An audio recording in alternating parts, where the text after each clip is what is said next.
Assalamualaikum warahmatullahi wabarakatuh. Selamat berjumpa kembali teman-teman dengan saya Sudiono di channel Sudiono Masyadi. Semoga pertemuan kali ini pun terus Allah memberikan kepada kita keberkahannya, kemanfaatannya, kefadolannya, memberikan kepada kita kejernihan hati, kejernihan pikir. Jadi kita bisa mengambil hikmah dan manfaat yang besar dari pertemuan kita kali ini. Bahkan lebih dari itu, menumbuhkan benih-benih cinta dan persahabatan antara kita. Semoga nanti kita tidak bertemu di dunia, akan bertemu di akhirat dalam suasana yang sama, tempat yang sama, cita-cita yang sama, gairah-gairah yang sama. Dan itu sangat indah teman-teman. Dan semoga kita selalu diberikan kesehatan, kedamaian, ketenteraman, ketenangan batin, keberuntungan. Jadi keberuntungan di dunia dan di akhirat juga. Oke teman-teman, kali ini kita ngobrol masalah masih seputar habaib. Sebetulnya banyak bahan-bahan lain, tapi sepertinya passion teman-teman lagi menuju ke habaib ini. Saya pengen banyak bahas masalah-masalah lain gitu sebetulnya, tapi ya mungkin nanti dulu lah gitu. Jadi apa namanya, yang lagi pengennya gini teman-teman kayaknya gitu. Kalau saya lihat tuh, kalau saya ajak ngobrol selain habaib tuh animonya kurang gitu. Jadi oke lah, kita ngobrol masalah habaib, tapi jangan sampai kita nanti terlalu kembali lagi saya tekankan teman-teman, jangan sampai kebencian kalian menjadikan kalian jadi bertindak tidak adil. Demikian juga sebaliknya, jangan sampai kecintaan para muhibin ini ketika meninggalkan saya menjadikan kalian jadi tidak adil pada saya, karena imbasnya ke diri kita masing-masing. Ya teman-teman, kalau masalah hidup kita sih, hidup tuh apa sih? Hidup itu coba fata morgana gitu, coba tempat permainan, tempat ujian, sandiwara gitu. Jadi kalau kita hidup itu sebetulnya kan di panggung sandiwara. Nah, cuman kalau kita ketika di atas panggung kita berpikir bahwa kita sedang bersandiwara, maka kita tidak akan berhasil untuk menjalani itu. Jadi walaupun itu sandiwara, kita harus berperan sebaik-baiknya. Itu seperti Christine Hakim lah gitu. Jadi ibaratnya memerankan segala sesuatu tuh seolah-olah sungguh-sungguh, seolah benar-benar gitu. Ketika beliau memerankan Cut Nyahdin, ya kita seolah-olah melihat Cut Nyahdin, bukan melihat Christine Hakim gitulah. Jadi hidup juga seperti itu gitu. Jadi jangan sampai kita itu ini kan sandiwara ini. Enggak, kita harus sungguh-sungguh seolah-olah ini benar gitu. Tapi sebetulnya ini sandiwara teman-teman. Jadi kita jangan sampai setelah panggung ini selesai kita berpikir bahwa ini abadi. Enggak, ini hanya sandiwara. Oke. Jadi saya ini ingin membicarakan masalah kali ini, fenomena masalah habaib begitu mencuat tentang tesis Kiai Haji Imaduddin Usman gitu ya. Beliau sebetulnya seorang sayyid karena dari keturunan Sunan Gunung Jati ya, tapi memang itu tidak diutamakan. Yang penting adalah kita sekarang mempertanyakan keabsahan nasab para Ba'alawi ini, habaib ini. Jadi kalau masalah yang Wali Songo itu lurus nggak masalah. Kayak kemarin Gus Fuad juga sudah diumumkan hasil tes DNA-nya sampai 3 kali itu ada anomali terus, nggak tahu kenapa. Karena memang ya mau tidak mau kita juga mengakui yang ahli DNA itu malah Yahudi itu sendiri gitu. Jadi kan kemungkinan karena ada orang-orang tertentu yang terasa aneh lah, kita nggak menuduh sih kayak aneh kayak pedek dan sebagainya, kok sampai hilang itu kan aneh. 2 kali lagi gitu. Yang ketiga lewat kantor pos, akhirnya kantor pos perwakilan seolah-olah antar BUMN gitu, jadi diterima kantor pos Amerika, terus akhirnya ya udah, akhirnya keluarlah hasil tes DNA dari Gus Fuad ini, ternyata Gus Fuad itu bukan lurus keturunan Rasulullah. Nah ini kita jujur kawan-kawan, jadi enggak terus kita itu mengunggul-unggulkan, enggak, kita cuman ini, kita kan tidak pernah mengaku bahwa kita keturunan Rasulullah secara apa istilahnya ngotot, enggak. Jadi posisinya menurut manuskrip kayak yang Gus Abbas, Butet dan sebagainya kan ada gitu. Kalau Gus Fuad kan mungkin kan masih samar, jadi bener-bener pengen tahu gitu tes DNA-nya, yang malah justru yang belakangan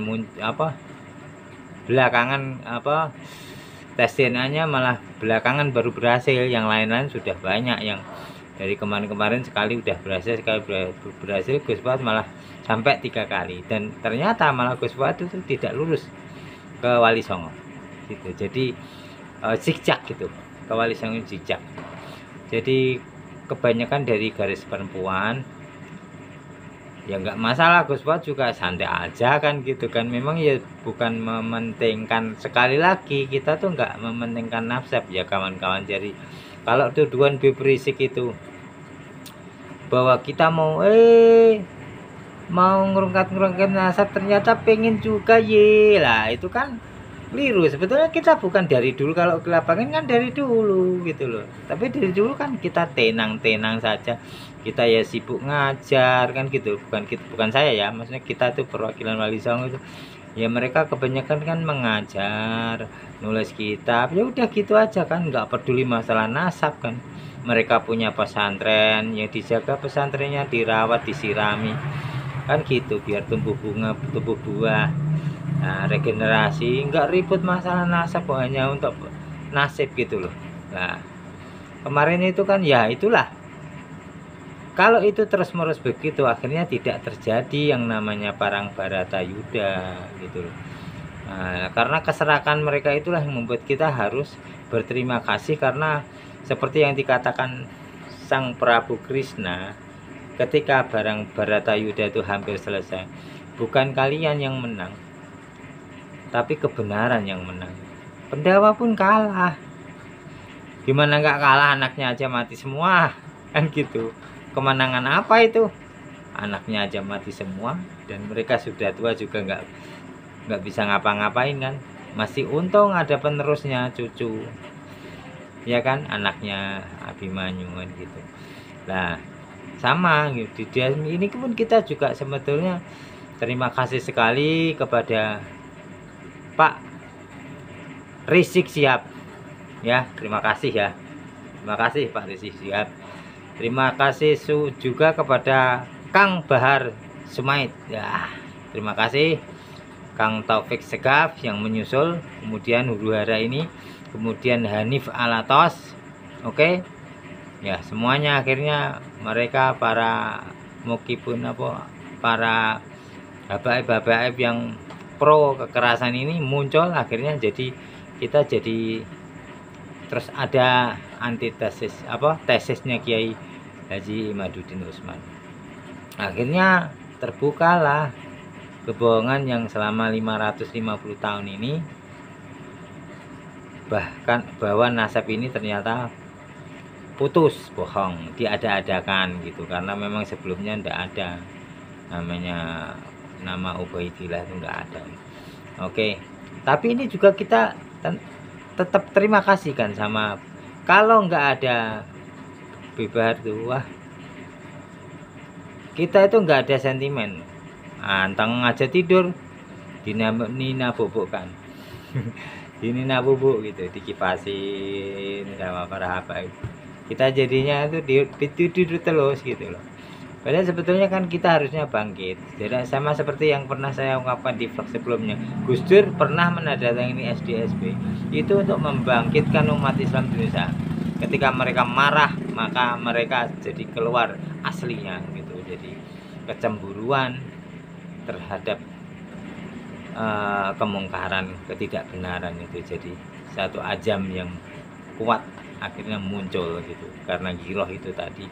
Nah posisinya sama gitu. Jadi ini justru dari pihak Pak Rizik Syihab ini yang memunculkan kebangkitan ulama-ulama Nusantara ini untuk bangkit dari tidur yang panjang dinina bubukkan karena terlalu lama khusnudon gitu kan kita itu modalnya khusnudon dari dulu, ulama-ulama sepuh dulu juga khusnudon.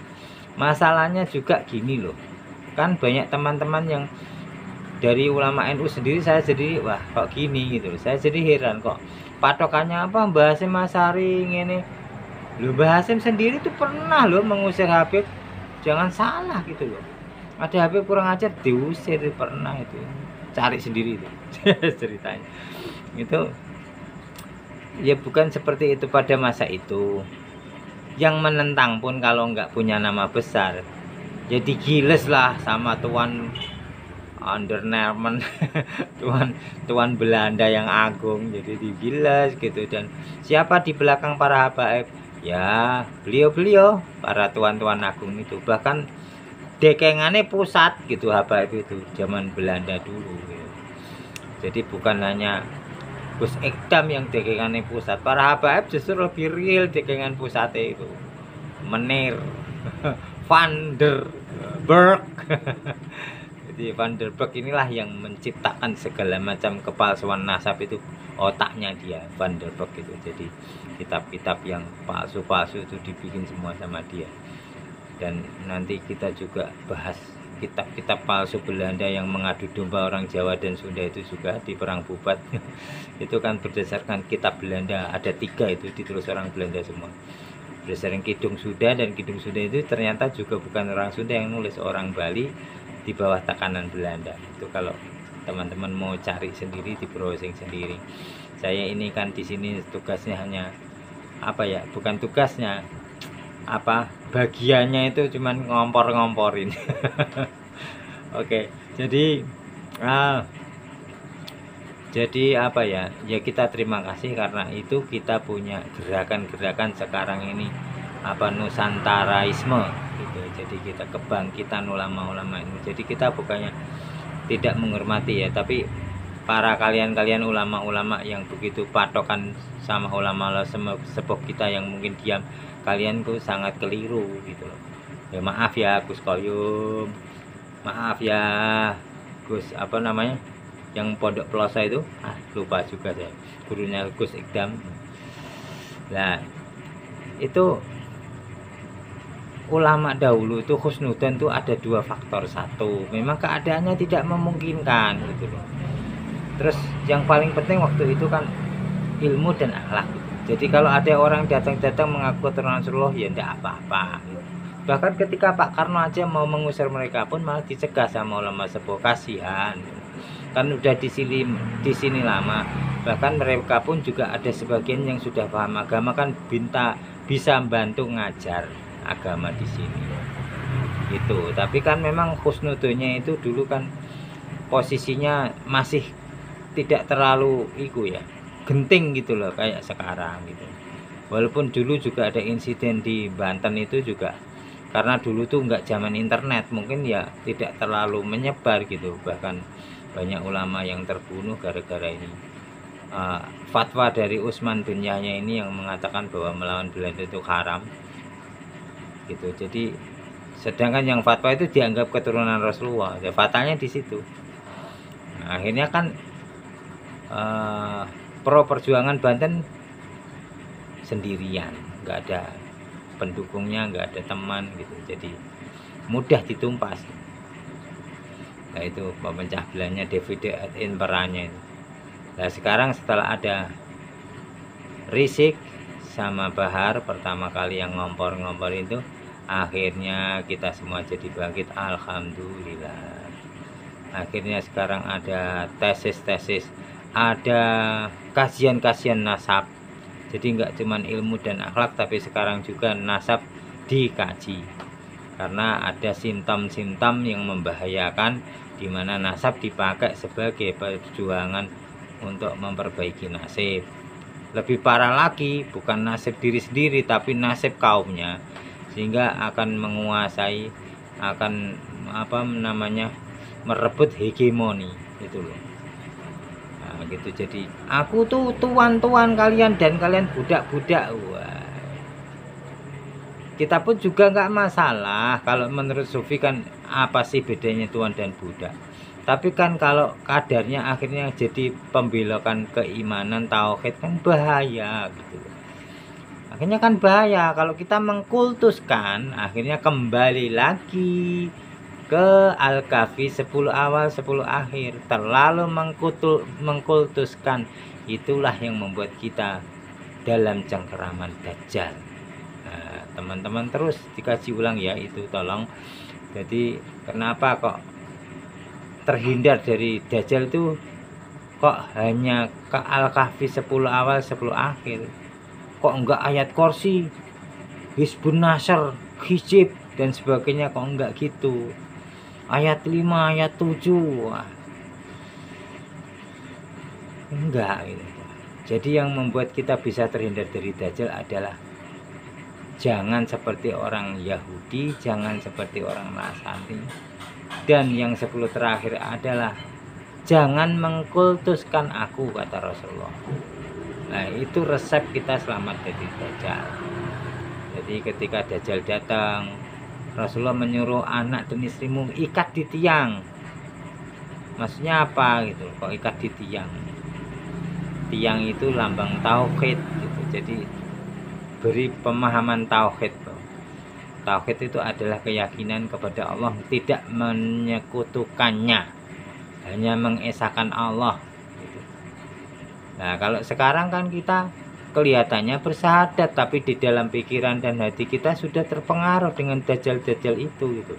Mengkultuskan nggak cuman Rasulullah, bahkan anak turunnya, mencium kakinya dan sebagainya, diminta apa saja kita kasih. Kan itu sudah salah besar gitu.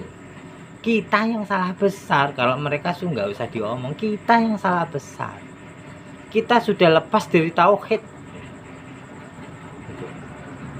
Kita sudah menuhankan mereka, para habaib itu kita tuhankan sampai kita lupa bahwa Allah itu Allah. Itu loh. Tauhidnya udah hilang. Lah itu yang dimaksud Rasulullah di surat Al-Kahfi 10 dan 10 awal 10 akhir.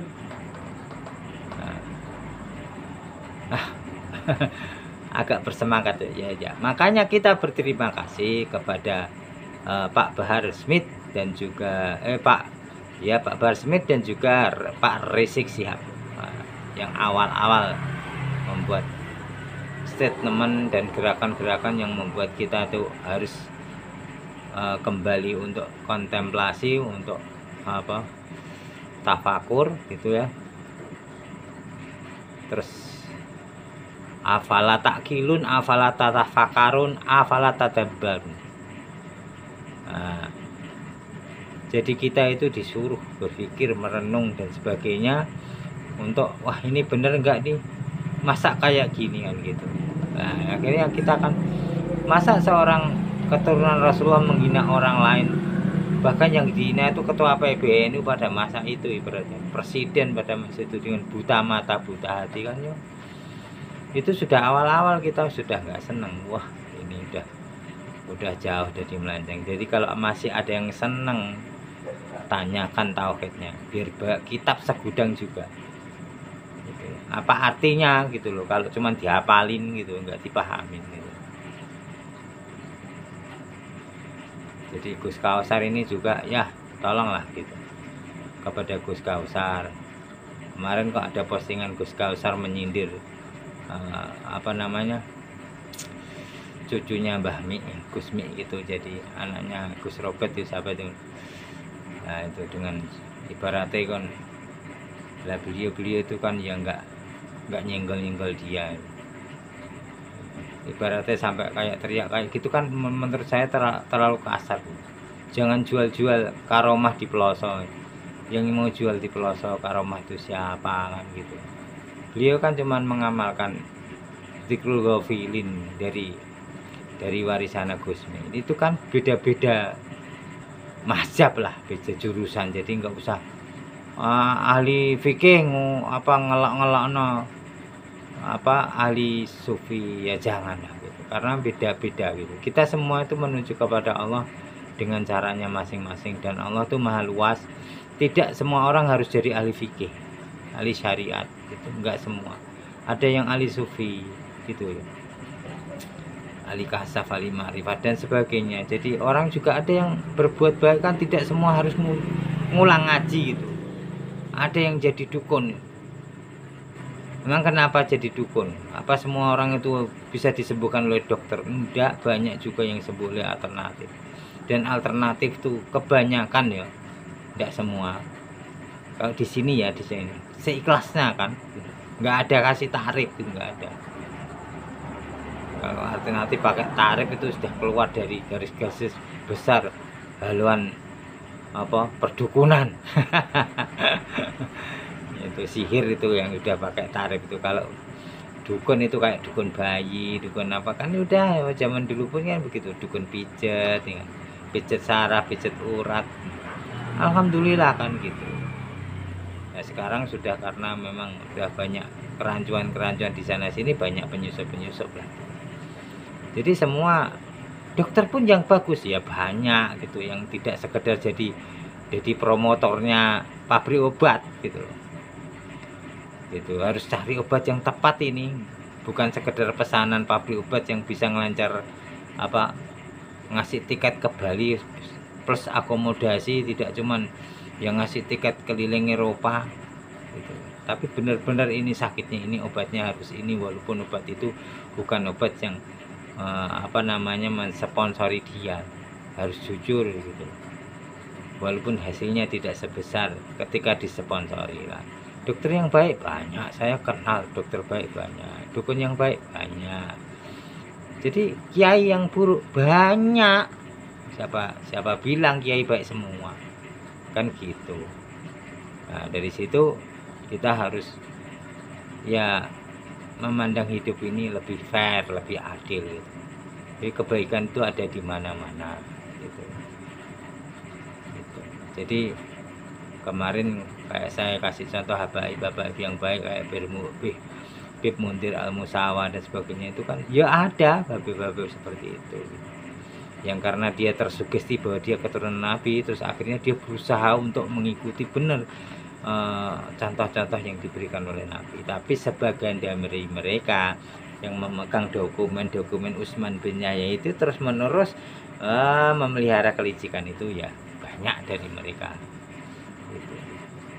Oke teman-teman, jadi tema kali ini kita tetap berterima kasih kepada Bapak Rizik Syihab dan Kang Bahar Smith karena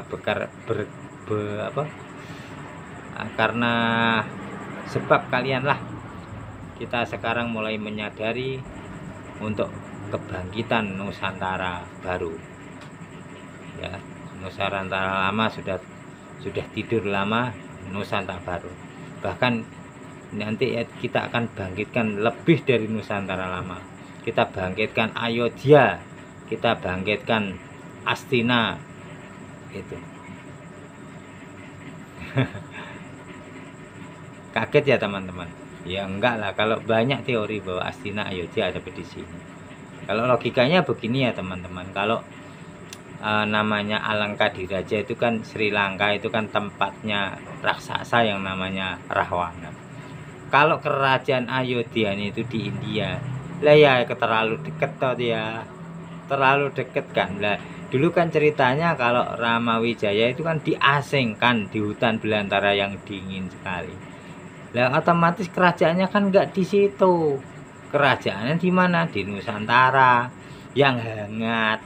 Karena dulu kan di zaman dulu kata Plato kan semua negara itu merebutkan lahan tropis ini kan, kata Plato. Ceritanya di Kritias itu kan, jadi Katulistiwa ini jadi rebutan orang-orang kuat ibaratnya. Yang berhasil mendirikan negara disitulah dia yang akan jadi penguasa dunia. Nah itulah zaman Ayodhya, Hastinapura di sini gitu. Karena pembuangan Ramawijaya itu ke hutan yang dingin dan gelap itu di India zaman itu kan bumi masih cukup dingin gitu ya. Jadi dibuang ke India, akhirnya itu kan wilayah dolanan nih, wilayah mainannya Rahwana di situ. Jadi Rahwana kok lihat tuh, kok ada cewek cantik, kan gitu, Sinta. Nah itu di situ gitu. Nah, kerajaannya ya jauh karena di sini gitu. Di sini dulu kan apa India besar gitu, sebuah apa istilahnya, apa namanya, daratan India ibaratnya gitu. Jadi hampir seperti benua India kan. Selain benua Asia ini benua Hindia kan, dari Hindia, Pakistan, Bangladesh itu sampai sini itu wilayah India Raya. Nah akhirnya terpecah, ini India Belanda, sana India Inggris, yaitu intermezzo teman. Jadi kembali lagi, ayo kita jangan terlalu benci banget sama Rizik sama Bahar.